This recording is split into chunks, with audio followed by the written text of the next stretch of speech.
इतिहास विषय की इस ऑनलाइन क्लास में आप सभी का स्वागत है। इस वीडियो में हम महाराणा कुंभा के गुजरात के साथ संबंधों का अध्ययन करेंगे। या यूं कहें मेवाड़ गुजरात संबंधों का अध्ययन करेंगे। मेवाड़ गुजरात संबंध किसके समय में? महाराणा कुंभा के समय में। जैसा कि आपको विदित है कि महाराणा कुंभा का संपूर्ण शासनकाल अपने पड़ोसी राज्यों के साथ संघर्ष में व्यतीत, चाहे वो राजपूत रियासतें हों चाहे वो मुस्लिम रियासतें हों, निरंतर संघर्ष करना पड़ा महाराणा कुंभा को। यद्यपि मालवा की तुलना में मेवाड़ के साथ उनको लंबा संघर्ष नहीं करना पड़ा। मालवा के साथ लगभग संपूर्ण शासनकाल में संघर्ष करना पड़ा, गुजरात के साथ उतना नहीं करना पड़ा। तो हम देखते हैं कि महाराणा कुंभा के इसमें गुजरात के शासक कौन कौन थे, किन किन शासकों के साथ उनका संघर्ष हुआ, किन के साथ समय शांति से व्यतीत हो गया। देख लेते हैं महाराणा कुंभा के इसमें जो गुजरात के शासक थे। प्रथम शासक थे, उनका नाम था अहमद शाह। अहमद शाह है, जब महाराणा कुंभा मेवाड़ के शासक बने तभी से शासन कर रहे थे गुजरात में, और उन्होंने शासन किया 1442 ईस्वी। अहमद शाह के बाद में जो अगले शासक बने गुजरात के, उनका नाम था मुहम्मद शाह सेकंड, और इन्होंने शासन किया यहां पर 1451 ईस्वी तक। अगले जो शासक थे गुजरात के मुहम्मद शाह के बाद में, उनका नाम है कुतुबुद्दीन अहमद शाह। इन्होंने 1451 से 1459 ईस्वी तक शासन किया, और उसके बाद के जो शासक थे ये अलग शासक रहे कुछ इसमें तक। उनका नाम था दाऊद खान। ये केवल 1459 ईस्वी में ही शासक बने और 1459 ईस्वी में ही इनको हटा दिया गया। उसके बाद में शासक बने, उनका नाम था फतेह खान। फतेह खान महमूद शाह की उपाधि के साथ गुजरात के शासक बने। 1459 ईस्वी तक ये बाद तक शासक रहे, यानी जब तक ये 1468 ईस्वी में कुंभा का जन्म हो गया उसके बाद तक ये शासक रहे फतेह का गुजरात के। इतिहास में महमूद बेगड़ा के नाम से महमूद बेगड़ा के नाम से इनको जाना जाता है। तो 5 शासकों के अहमद शाह है, मुहम्मद शाह है, कुतुबुद्दीन अहमद, दाऊद खान, फतेह खान, जो महमूद बेगड़ा के नाम से जाना जाता है। तो इनके साथ कैसे रिलेशन थे महाराणा कुंभा के, एक एक कर हम इनके बारे में अध्ययन करते हैं। इनकी थोड़ा सा भौगोलिक जो भू राजनीतिक स्थिति थी इन दोनों स्टेटों की, उनके बारे में हम थोड़ी चर्चा कर लेते हैं। तो इस प्रकार से ये जो इलाका है यहाँ पर, ये मेवाड़ का इलाका था। सुनिए यहाँ ये फैला हुआ था इस प्रकार से मेवाड़, और ये जो इलाका है ये इलाका गुजरात का हुआ करता था। उसमें गुजरात की राजधानी थी अहमद शाह अहमदाबाद, और मेवाड़ की राजधानी हुआ करती थी उसमें। अब हम देख लेते हैं प्रथम शासक अहमद शाह के साथ कुंभा के कैसे रिलेशन थे। इसके बारे में सिर्फ यही है कि आपको पता है कि महाराणा कुंभा के पिताजी का 1433 ईस्वी में जीलवाड़ा में जब वध हुआ था, तब ये अहमद शाह है, ये तो अहमद शाह थे, कहाँ जा रहे थे? यहाँ पर जा रहे थे। ये जो नागौर का इलाका है यहाँ जा रहे थे। यहाँ का शासक था फिरोज खान। नागौर का शासक कौन था भाई? फिरोज खान शासक था। फिरोज खान कुछ समय से काफी उद्दंड हो गया था, उनको सबक दंड देने के लिए अहमद शाह कहाँ जा रहे थे? नागौर जा रहे थे, और ये मेवाड़ के इलाके से लूटमार करके भी जा रहे थे। तभी इनकी लूटमार रोकने के लिए जब महाराणा कुंभा के पिता मोकल आगे बढ़े, तब जीलवाड़ा नामक स्थान पे उनका वध कर दिया गया था, जिसके बारे में हम पढ़ चुके हैं। अब ये अहमद शाह है, इस रास्ते से लूटमार करते हुए नागौर चले गए। नागौर में फिरोज खान ने पुनः अधीनता स्वीकार कर ली, तो ये वापस कहां पर आ गए? अहमदाबाद आ गए। इस प्रकार से इन्होंने अहमदाबाद में गुजरात में रहते हुए 1442 ईस्वी तक शासन किया और इनकी तरफ से इनके जीवन में, इनके शासनकाल में महाराणा कुंभा और अहमद शाह के बीच में कोई व्यापक तनाव देखने को नहीं मिला।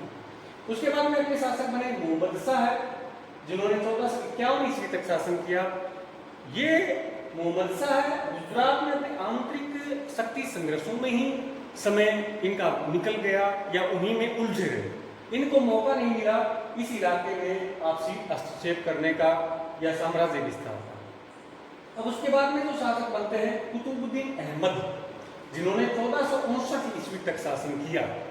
इनके साथ महाराणा कुंभा का शक्ति संघर्ष हुआ, आपसी तनावपूर्ण संबंध रहे। अब इनके बारे में हम अध्ययन करते हैं।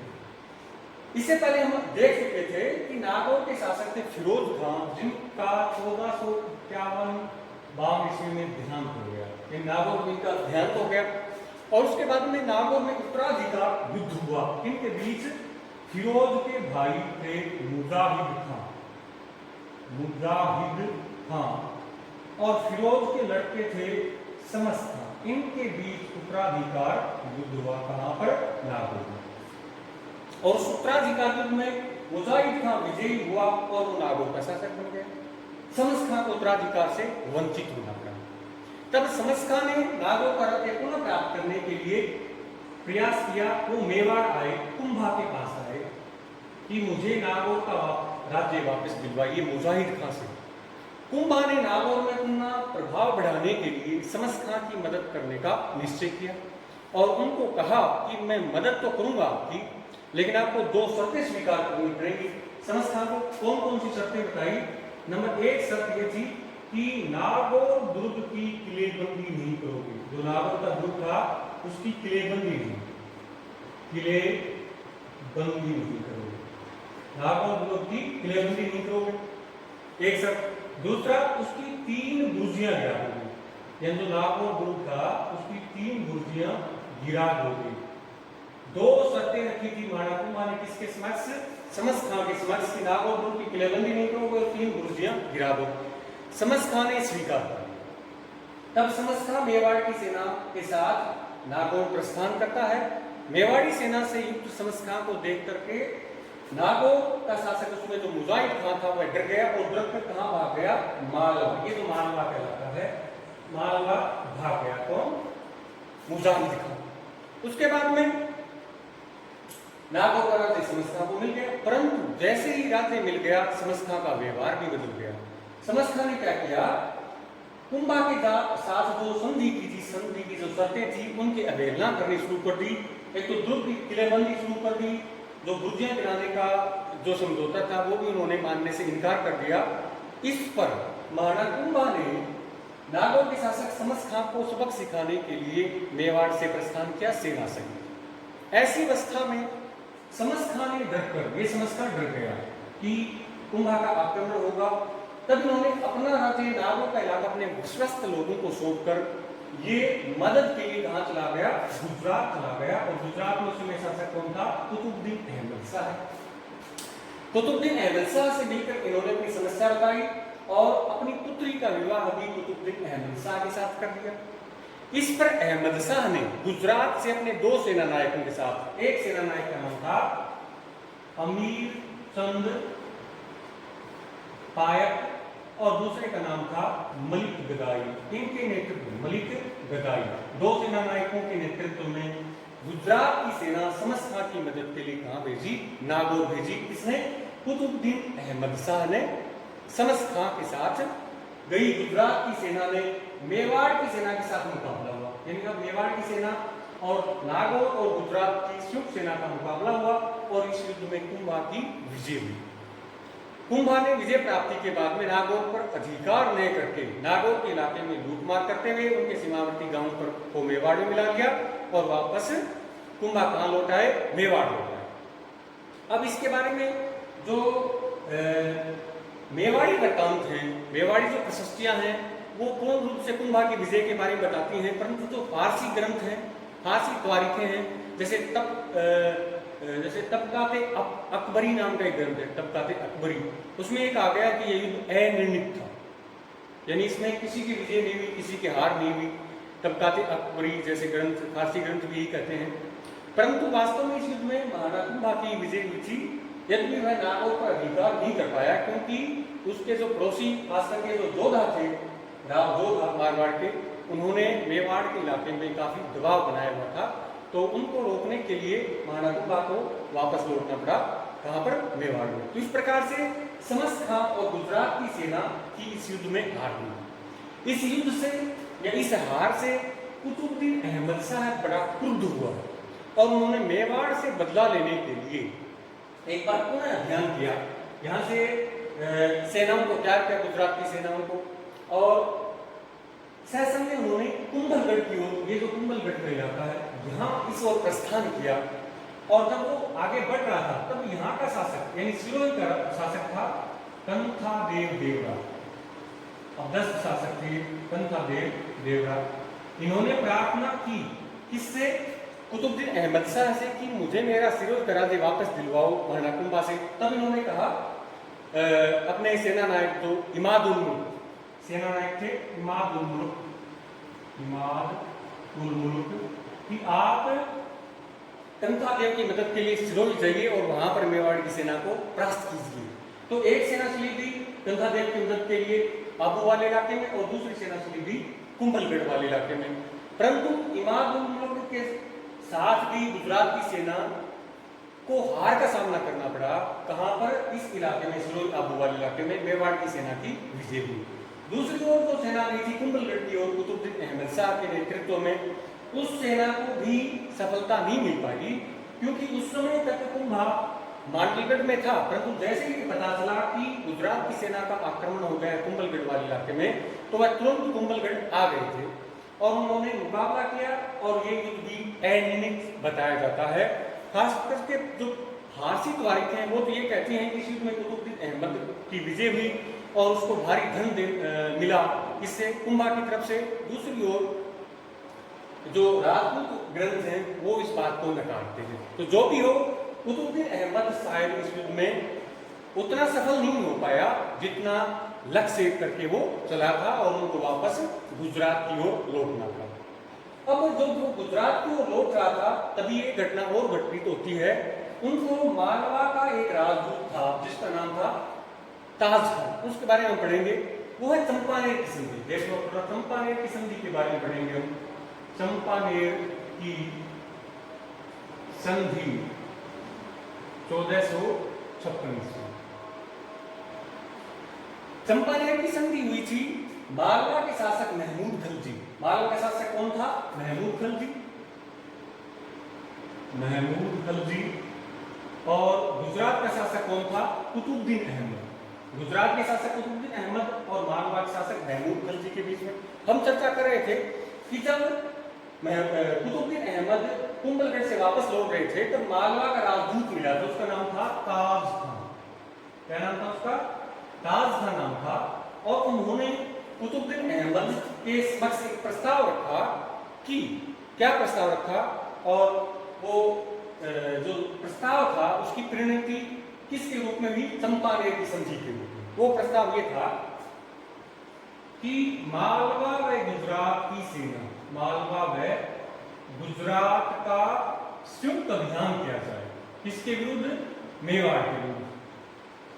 गुजरात व मालवा का संयुक्त अभियान किया जाए। किसके विरुद्ध? मेवाड़ के विरुद्ध। और इस युद्ध में विजय होने के बाद में मालवा को क्या मिलेगा?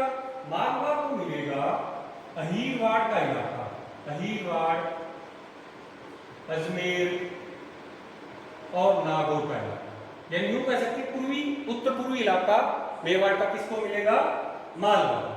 और गुजरात को क्या मिलेगा? गुजरात को मिलेगा जो दक्षिण पश्चिम का जो इलाका, पश्चिम का इलाका है वो गुजरात को मिलेगा। जैसे इसमें डूंगरपुर का इलाका कह सकते हैं, डूंगरपुर, सिरोही, कुंभलगढ़ का इलाका है वो गुजरात को मिलेगा चंपानेर की संधि के तहत। अब थोड़ा सी संक्षिप्त चर्चा कर लेते हैं कि जब कुतुबुद्दीन अहमद कुंभलगढ़ से वापस लौट रहा था तब मालवा का राजदूत ताज खान कुतुबुद्दीन अहमद के साथ मिलता है और प्रस्ताव रखता है कि क्यों ना मालवा और गुजरात की सेना का संयुक्त अभियान हो। उस युद्ध में मेवाड़ की हार होगी और मेवाड़ की हार के बाद में मालवा है वो ये इलाका हरिद्वार का इलाका, अजमेर नागौर का इलाका ले लेगा।